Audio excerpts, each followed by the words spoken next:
Hello and welcome to Chess with Simon. I'm Simon. I think we're going to play a 10-minute rapid game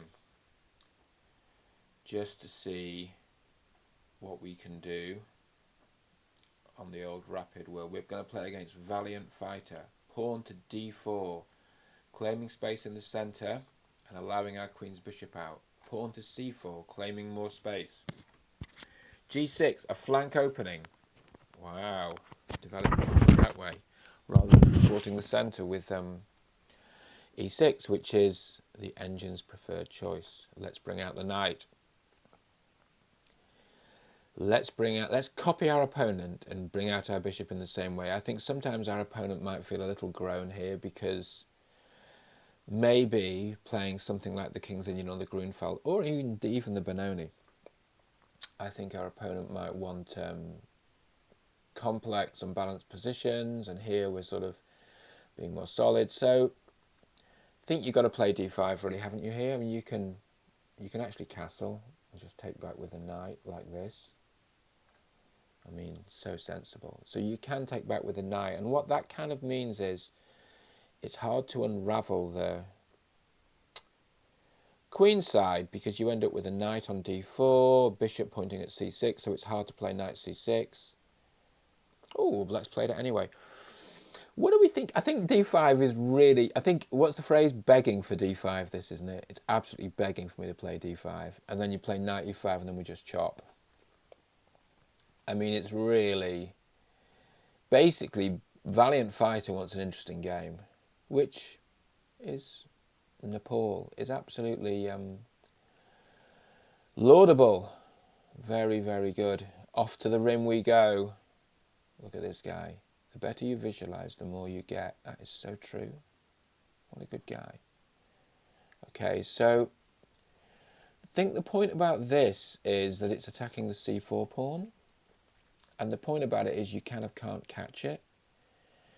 So you can't play queen a4 because they just play b6. So I think you've got to play knight d2, don't you? Play knight d2 and kind of keep calm. Would be better if the bishop... do you play knight d2, queen c2, b3, bishop b2? Do you do it like that? And we just say we've got space. Queen c2 next. We don't worry about bishop f5 because we got e4. Is that what we do? Okay, well, I don't know if that's what we do, but that's what we're doing. Well, good idea. Unfortunately, just a move too late, no? Because now the knight's defended, right? So I don't think there's any threat on the long diagonal, but I've been wrong before. I don't think there's any threat on the long diagonal. So I think this now says black's concept doesn't work, I think. But it's important to say that, okay, so what does black want to do? Wants to push the pawn. A4 is absolutely on the cards, isn't it? And the b3 pawn is not dropping. A4, bishop b2 probably, cancel out the bishop on the long diagonal, e4 at some stage, rook e1, pawn e5. And we claim that black's pressure's ground to a halt. I think the thing is, the black move looked good. King's Indian defensive finisher, Yugoslav, rare advanced line. I think it probably is rare. And dare I say it, for good reason. Because, I mean, black may well still win this game, I'm aware of that. But what I think black has done is really tried everything to get an interesting game. And I've just played solidly. And I think that often happens in chess. You know, often happens. It's something that Magnus Carlsen often exploits. Now, the knight could go to b5 at some stage. Might not be a disaster. The bishop's going to b2 virtually next move. Black has no counterplay. I mean, black's probably going to play e6, just opens up that long diagonal. But I don't even know if we take. Okay, that's not a disastrous move. I'm not quite sure what it's doing, but it seems reasonable. I want to play rook e1 because I want to play e4. But we have firm control of the e4 square. I don't understand how black cannot play e6. Otherwise, there's no, just white has all the space. Why am I playing rook? I'm playing rook e1. In fact, I don't know which rook I'm playing to e1. I might even play that. That's sensible, but where's that knight going? Look at the cramp. I mean, that bishop is almost trapped. If you could attack it, you could actually almost win it. I think I'm going to play rook a e1 because it takes it away from the line of that dark square bishop, although our dark square bishop was cancelling it. So e4 is coming, right? And if you knew e4 was coming, what would you do? You play e6. Maybe. Maybe. I mean, you could play e4 and f4 and really go for it. I mean, that would be... It's pretty tempting, frankly. Just, you know, if my opponent was white, my opponent would play e4 and f4. Now, can they win that b3 pawn? How can they win it? Can they take on c4? No. Okay, I'm playing e4, but I've got to tell you, I'm tempted to play f4 and just hope to play e5 and, as they say in the trade, crash through. Is it a bit much to... I don't think it is a bit much, honestly. Do you think it's a bit much? F4, e5. And then the knight's got to move. You got pawns on... I mean... Okay. The alternative is just to play e5 and just to claim we're a bit better. And just double on the... Do you know what? We're going to do that. We're going to double. Oh, and the problem is, though, actually, e5 takes. Then the knight has a discovery on the rook. It's not great. What we could do is play knight, is to move the knight away. Where could that knight c3 go? Or maybe we could play knight f3 and then play e4 and then just take with the knight, yeah? Because how are they going to win? The knight f3 is, the knight on d2 is defending the pawn on b3, but how are they going to attack that again? Okay, I'm gonna play solid and sensible. Knight f3, e5. The pawn on b3 is fine. And then after e5 takes, the queen's hit, and we've got a nice knight. We're going to double on the e-file. I mean, it's just good chess. Backward pawn on the open file. Black doesn't have any obvious counterplay.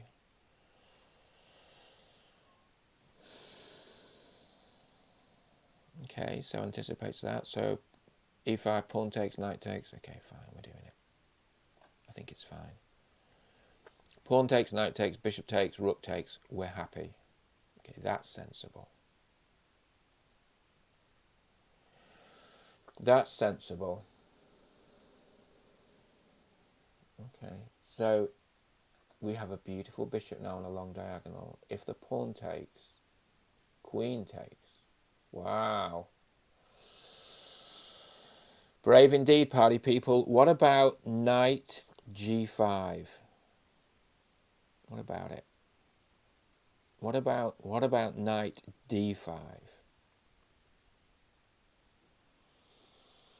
So many moves and so little time. Okay, so the queen's got to take this because the queen's hit. I mean, you've got to think that there's a lot of options here. What I'm going to do is hit the queen and try to get some control on the dark squares and the long diagonal. So I'm going to hit the queen, and then I'm sort of going to try to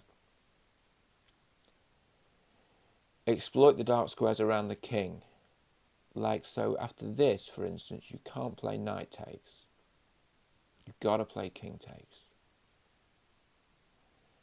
Because after knight takes, the check there is really bad. Now let's... Does it not feel like there's really options here?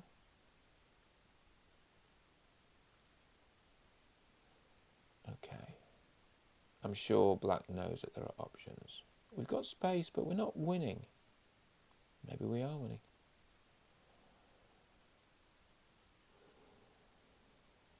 Okay, this is going to look a little bit... Okay, we'll give it a check. No, we won't. I'm going to play knight c3. I'm going to put it back on d5. I'm going to put it on d5. And then the point is this. When the knight at the back moves, you've got a great big check on the long diagonal. That's sort of the point. And also, our king is super safe. We're better developed. We've got more space. You know, it's not crushing, but it's, if a good player, like a really good player, would say it is crushing. Okay, so that timing was really good, wasn't it? That timing was really good. So now what we're going to do is we're going to play with the idea of a pin. So that now knight d5 is a good move. Okay. So now that knight's loose. So let's just play with this and see how black defends the loose knight. It's actually impossible. Oh, you can go to the back. Whoa, this is going to be really tough for black. Queen d8, rook d1, queen e7, rook e2. I think we're winning a knight here. I think we're winning a knight here because it's just... And also it's great because it gets our rooks active, look. And it's like we've not played anything super risky, double-edged. We just played positional chess.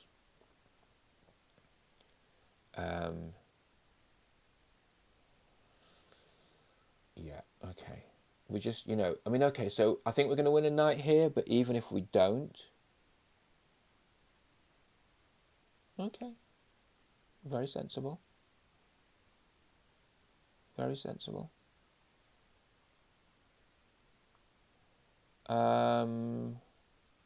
Okay, so that bishop's pinned, so let's attack the pinned bishop. Nothing wrong with this from black. But you just sort of feel like... Okay, so that's not a problem because that knight wasn't really doing anything anyway. The trick is... Okay. What do you think the trick is? Ah, it's okay. Just move the knight away. Now there's a pinned bishop. We're threatening bishop. Okay. Okay, so now the logic is, oh, we'll take the bishop. Oh no, what we can do is hit the queen again. Can we? I don't know. We'll take the bishop. Knight takes, then we hit the queen again. Just sort of constant pressure, right? Look at that knight in the centre of the board. There's a check on e7. We can hit that knight with the bishop. That bishop's a beauty. Okay, now there are discoveries, right? So now you've got to believe that knight b4 wins a pawn. Just a pawn. You've also got to believe that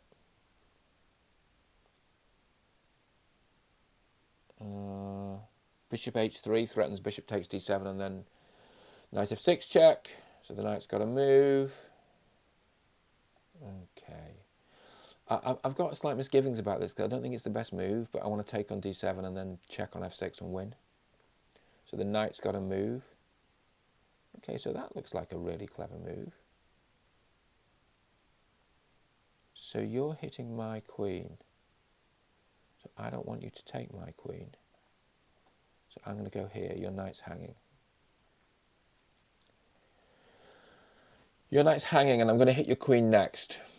I'm going to hit your queen, then I'm going to check you on e7. Oh.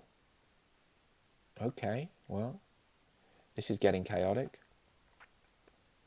But I've missed that. It's only a pawn, right? I mean, I think, because for instance now the check on e7 is, well, the knight has to move, right? The knight on d7 pretty much doesn't have to move, but it's going to move. Or you can defend it, I suppose. Then we just hit the queen. We just hit the queen. I dropped the pawn on b3, but to be honest, I think they're bigger fish to fry. I don't think that's a problem. It's certainly the case that black's king is windy, so knight f6.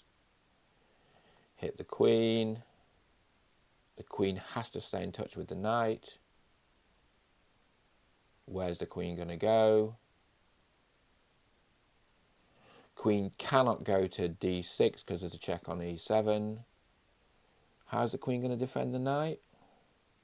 I suppose on the long diagonal, right? Can we pester it on the long diagonal? Didn't expect that for some reason, and I think the reason I didn't expect that is because of this. Now the check on f6 is, it's not just winning the queen, it's actually checkmate. Thank you, good game. I enjoyed that a lot, actually. Let's review that. So the concept was to play solidly. Valiant fighter fought valiantly. Okay, it was a slow grind, right? It was a slow grind. We were never worse. Well, we managed to... Oh, it really liked b3. a4 was a mistake, was it? Tell me. Bishop b2 was better. Oh. Well, okay, but after bishop b2, are you not worried about b5? The knight can take it. Yeah, as a human, I wanted to keep it all kind of locked down, but I understand that the computer would have liked that. e4. And f3, it liked anything. It wanted f4, it wanted f4, so did we. We get it. e5 is good, e6 is bad. Because here, it's just target practice, right? e4, yeah, knight e4 was a mistake, I get that. In retrospect, it kind of all fizzled out. So after knight e4, it wanted rook e... It wanted bishop f5, pinning the knight. So after bishop f5, I take the queen, he takes the queen. Okay, and yeah, bishop f5 is a pretty decent move. Knight c3 was best. Queen b2 is excellent. King g8 was best. That shocks me. I guess because that pinner, the threat of knight d5 is so high. Because after bishop... Oh, you can bishop b7 you can play. But yeah, this was best. a6 was... Yeah, you felt that. a6 was bad. Knight takes d7 is a miss. What do they want? Knight e4. Removing the defender of the bishop. I don't know why. This was great. This was best. How about that? I didn't like this move, but it liked it. Wants queen c2. Who knows why? Yeah, because just keep the pawn, right?